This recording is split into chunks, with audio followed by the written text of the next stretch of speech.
র্যাঙ্কিংয়ে যোজন যোজন ফারাক, মাঠের খেলায় দেখা গেল তার প্রভাব।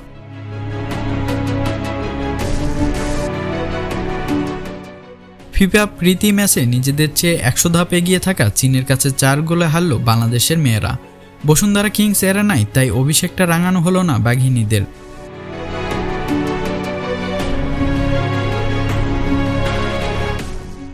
শুক্রবার বিকালে শুরু হওয়া ম্যাচে 10 মিনিটে এগিয়ে যায় চীন।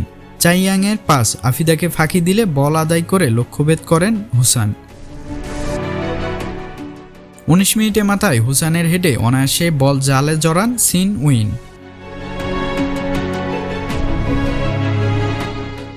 তাকে ডি বক্সের ভিতরে কড়া পাহারায় রাখতে ব্যর্থ হন তহুরা খাতুন ও আফিদা।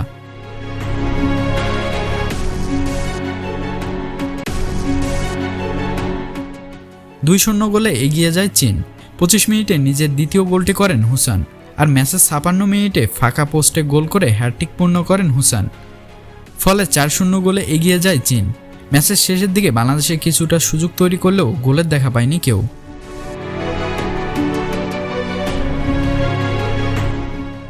এদিন বাংলাদেশের জাতীয় নারী ক্রিকেট দলে কোচ হিসেবে অভিষেক হয় জেমস বাটলারের। তার এই হাইলাইনিং ডিফেন্ডিং আর অতিরিক্ত আক্রমণাত্মক ফুটবলের সাথে খাপ খাওয়াতে পারেনি বাংলাদেশি মেয়েরা।